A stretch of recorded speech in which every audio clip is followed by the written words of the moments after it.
Bom dia, gente! Hoje a gente vai estar falando aí sobre floração, né? O que a gente pode fazer para estar ajudando as nossas plantas a ter uma floração melhor, uma floração mais abundante, a florescer mais vezes, né, durante o ano. O que a gente pode estar fazendo, né, realmente para que a gente chegue nesse resultado. Vou logo começar dizendo, tá, gente? Esqueçam esse negócio de adubo mágico, tá? Isso daí é conversa para boi dormir. Não existe adubo mágico. Existe ali um conjunto de coisas que vai levar você a uma floração abundante, né? Então, gente, vamos começar falando sobre a questão do substrato. Vou falar do substrato porque são duas coisas que as pessoas sempre perguntam quando vê plantas muito floridas. Aí as pessoas logo perguntam: qual é o substrato que você usa? Qual é a adubação que você usa? Como se existisse assim, olha, algo, né, que você estalasse o dedo e fosse mágico. E não existe, tá, gente? Essa facilidade que muitos procuram, isso é ilusão, tá? Muitas vezes a pessoa fica dando audiência para um negócio que não existe. Então, vamos lá o que realmente dá certo para você ter plantas floridas. Primeiramente, você tem um substrato que ele seja um substrato leve, um substrato drenante, um substrato que a sua planta fique bem durante o ano todo. Então, sempre que você fizer um substrato, tem que levar em consideração o clima da sua cidade. Não tem substrato mágico que vai dar certo em todas as regiões do Brasil. O que dá certo aqui no norte não dá certo no sul. O que dá certo aqui no norte pode não dar certo no nordeste. Tá? Então, o que nós temos que compreender em questão de substrato? Nós temos que ter um substrato leve e drenante.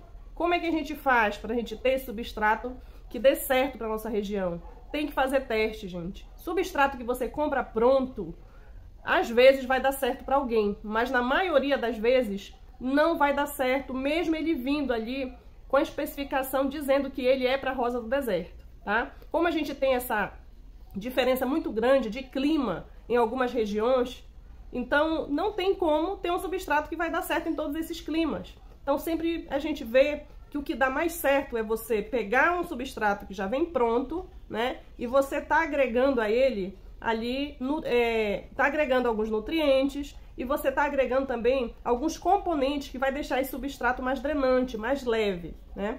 Então, primeiro de tudo é isso, tá, gente? Um bom substrato. O substrato bom é aquele que a sua planta não tem dificuldade para espalhar as raízes dentro do vaso, né? Será que é mais fácil a planta expandir as raízes em um substrato compacto ou em um substrato soltinho, né? Então, sempre ela vai expandir mais no substrato soltinho, naquele substrato que não vai compactando. Às vezes você faz um substrato lá, logo que você usa ele, faz o replantio, beleza, mas depois esse substrato começa a compactar com o tempo. Então o substrato a gente tem que pensar nele não só no dia que a gente faz, mas a longo prazo. Como é que vai ficar esse substrato mais pra frente? Então as pessoas querem colocar às vezes muita matéria orgânica nesse substrato e acabam deixando um substrato pesado, um substrato que retém muita umidade. E isso vai prejudicar a sua planta, vai prejudicar o enraizamento da sua planta, podendo até trazer a planta a um apodrecimento. Então, substrato bom, gente, substrato leve, substrato drenante, tá? Então, Catiana, mas se a gente faz muito drenante, às vezes a planta pode não ter nutriente o suficiente. Então, é aí que a gente vai entrar com a adubação, que é que eu vou falar agora, né? É aí que a gente vai entrar com a adubação, enriquecimento de substrato. Quando você vai lá, prepara o seu substrato, né? Você já preparou, colocou todos os componentes, porque substrato é uma coisa, tá, gente? E adubo é outra coisa. Muita gente às vezes acha que o substrato que o adubo é substrato e exagera, principalmente quem costuma querer usar alguns tipos de esterco ou alguns tipos de compostagem, né?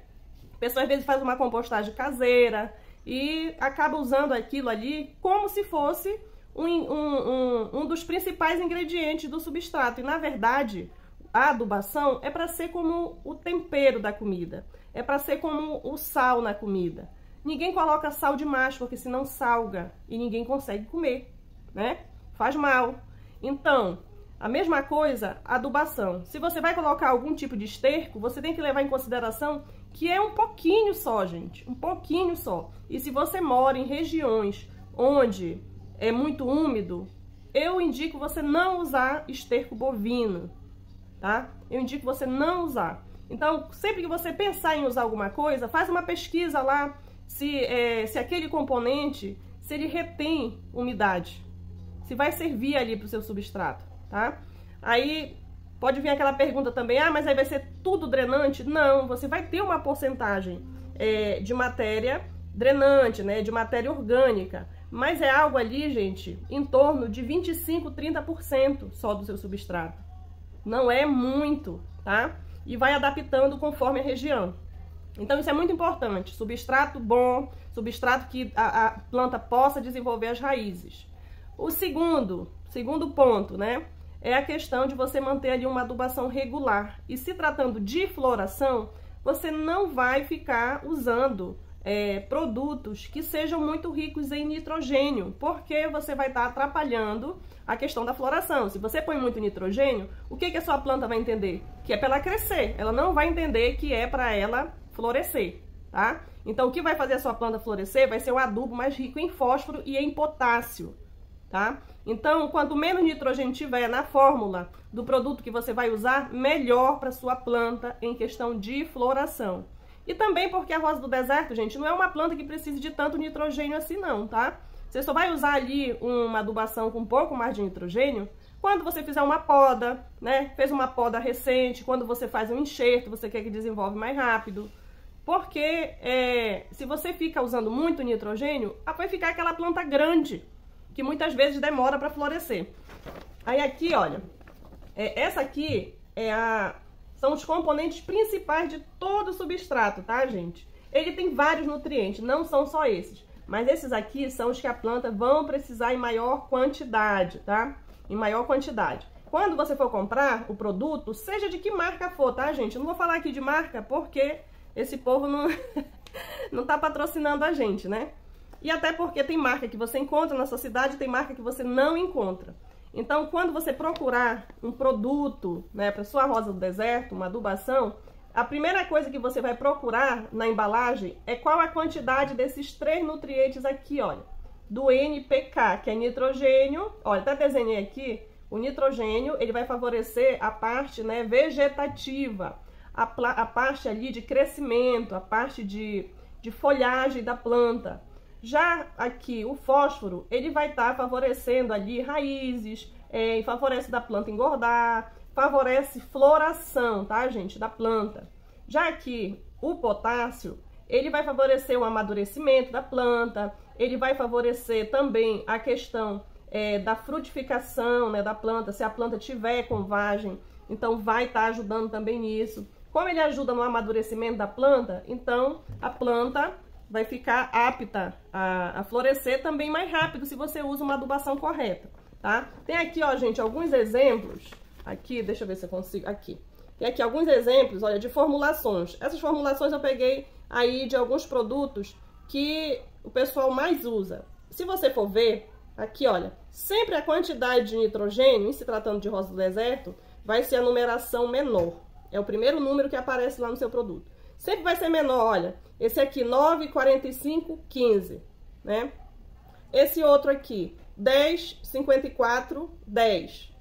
Aqui, 4, 14, 8. Então, você vai ver que sempre, né? Sempre vai ter uma quantidade bem maior, bem mais expressiva de fósforo e depois de potássio, tá? Até se você conseguir uma fórmula que tenha até mais potássio do que tem nessas aqui, também é bom. Agora, a quantidade de nitrogênio sempre abaixo, tá, gente? E fósforo sempre vai ser o mais elevado em se tratando de rosa do deserto, né? Às vezes, você já vai achar ali específico, aquele adubo já vem dizendo que é para rosa do deserto. Mas outros você não vai achar com essa especificação, porque é adubo que serve para plantas diversas. Isso não quer dizer que não vai servir para sua planta, vai servir também. Então tá, já falamos do substrato, né? Já falamos aí da adubação que você tem que usar. Agora eu vou falar sobre a questão do sol. A sua planta precisa, tá? Necessita. Rosa do deserto é uma planta que ela é extremamente dependente de sol. Então, pelo menos ali, gente, 5 horas de sol por dia. Então, se a sua planta recebe quantidade de sol diferente também, aliás, de sol suficiente, também vai ajudar muito, muito na floração. É a época que a rosa do deserto mais florescem, é na época que está quente, porque ela precisa. Então, sempre no inverno, as rosas do deserto vão ter uma dificuldade para estar florescendo. Não que não vá florescer, mas é quando floresce menos, tá? Então, o sol não pode faltar, tá, gente? Na planta. Então, já falamos aí, substrato, adubação, sol, rega, tá? A rega também, essa história de que rosa do deserto não gosta de água, isso é um mito, tá, gente? Tanto que rosa do deserto gosta de água, tanto que ela gosta, que ela armazena água, né? Aquela barriguinha que a gente vê é um reservatório ali de água, de nutriente. Então, é uma planta que gosta, assim, de água, tá? Porém, para você dar o suficiente de rega para ela sem ter problema, você tem que ter aquele substrato bom. Aquele substrato que não vai encharcar. Ela gosta sim de água, mas não gosta de passar tempo com as raízes encharcadas, tá? Então, você tem que ter ali um substrato drenante. Como é que vai ser essa rega? Essa rega vai ser sempre que você achar que tem um substrato que você vai ter que regar mais vezes no verão e quando chegar no inverno você não vai ter problema, do que você fazer um substrato pesado que vai facilitar no verão e no inverno vai apodrecer sua planta. Tá? Então, essa questão aí de não deixar também a planta com sede. Se começa a sair ali os botões e a planta tem um estresse hídrico, ela pode também abortar os botões, tá?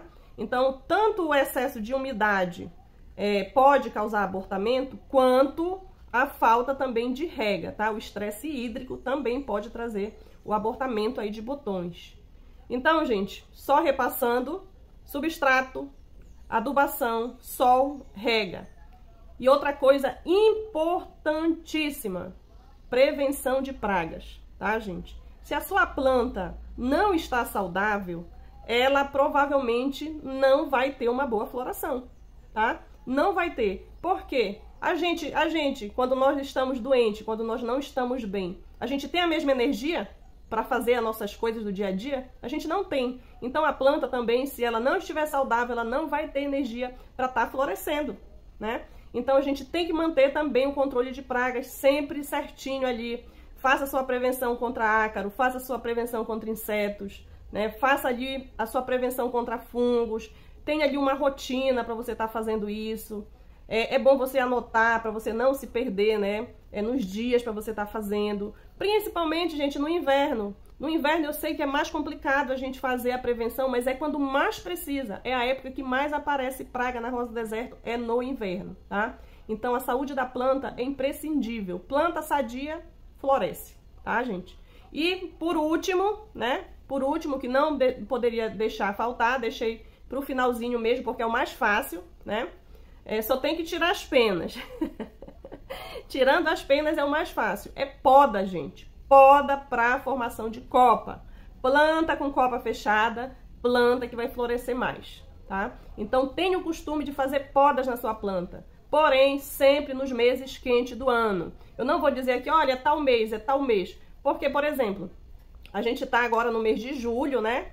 Estamos no mês de julho. Aqui na minha região, mês de julho, é o mês que começa a ficar quente. Para nós tá começando o nosso período de seca aqui na Amazônia. Então, aqui pra gente, é a época melhor pra gente podar, pra gente fazer replantio, fazer polinização, fazer enxerto, tudo na rosa do deserto. Mas, em outras regiões, tá começando o inverno, né, gente? Então, fiquem atentos a isso pra vocês não perderem as rosas do deserto de vocês. E sempre quando você faz uma poda no período que tá quente, a planta vai emitir mais brotações. O ideal é você podar e já deixar ela no sol, tá? Ela vai emitir mais brotações. E se ela tiver com todo esse conjunto que eu falei pra vocês, vai ser uma planta que quando ela começar a brotar, ela já vai vir com botões, tá? Então fica a dica pra vocês. Eu espero que vocês tenham gostado desse vídeo. Compartilhem com os amigos de vocês. Compartilhem aí nas redes sociais, tá? Pra vocês estarem contribuindo aqui com o nosso canal. Um grande abraço, fiquem com Deus e até o próximo.